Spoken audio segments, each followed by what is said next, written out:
Good afternoon, everybody. On this episode of the Daily BE, we are talking about the fall sport coat.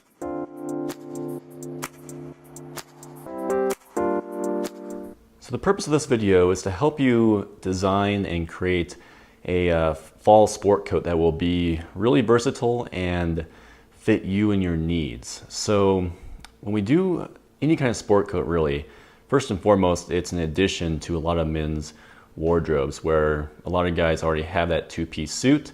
That's kind of the go-to suit for formal occasions and different things. But if there's money left in the bank and then an opportunity, it's pretty smart to invest in something for fall. And a fall sport coat is something that is, first and foremost, can be really functional. And what I mean by that is a lot of times we forget that a jacket is just that. It's a jacket. It is totally permissible to pop that collar and wear a scarf if the wind is blowing and it's cold and it's chilly outside and you don't have a heavy overcoat. And a sport coat is also a place to put a lot of your other things that you carry around. You can wear this on the weekends or after work or even in a casual office environment.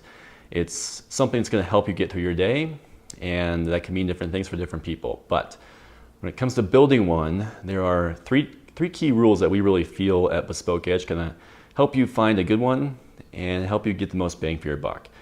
So first thing is, how casual or sophisticated do you want to go? So this jacket, as an example, leans a little bit more on the sophisticated side. So why is that? It's because the fabric is very smooth to the touch, very thin, it's very fine. It's not a heavy, kind of like a corduroy or kind of a textured wool or cashmere type mix. It's very sleek looking. And also the pattern kind of helps reinforce that. On the other side, we have a very more casual looking and definitely casual feeling type of jacket that's going to be that, I don't want to say like your grandfather's coat, but honestly your grandfather probably had some good style. And it could be something more like that, just a lot thicker fabric, not quite flannel, but just that kind of weight and that kind of feeling, if you can imagine that. I wish I had one to show you. We'll get one at some point, I'm sure. But when you decide which way you want to go, then you can kind of look at the different colors, right? And so obviously in fall we have a lot of kind of browns, and you get the pumpkin colors and oranges and this and that, some kind of light purple sometimes. But this is a good example where, and this is Brett's jacket, by the way, Bespoke Edge's art director, where we have a really good foundation of kind of a brown fabric, more or less, right? But we have a lot of this real strong blue coming through. And this could be kind of bold for you. That's totally cool. But the takeaway here is you have a little bit of color. And the blue is a good choice because here in Colorado we have some great big, beautiful blue sunny days, even in the colder days of fall and winter. And so this jacket just kind of pops. But it also carries over a lot of the colors from spring and summer, and is a really good, in my opinion, kind of a transition piece because of that bright color. So you get a little bit of both. All right, second thing to keep in mind when you're building a fall sport coat is the fit. And what that kind of means in terms of a particular sport coat is in the fall, we're going to layer a lot more, right? We're going to wear sweaters, we're going to wear different, even thicker dress shirts. And if you start doing that, you get a lot more bulk all over the contour, right? So what that means is that if you're wearing a typical two-piece suit, one dress shirt, and didn't have a whole lot of bulk under the jacket, that's one fit. A different kind of fit is that if you wear this, for instance, and you're gonna almost always have, let's say, a kind of heavy sweater underneath it, that's gonna add a lot more weight and bulk. And so the fit of this jacket will need to reflect that. It'll need to be a little bit bigger in certain areas, and a skilled clothier can kind of take you through that whole process. But that's the one key difference, I think, between any kind of other blazer or your go-to suit, is that with a sport coat, depending on the weather conditions and where you are going to be wearing it, you might want to make some fit considerations.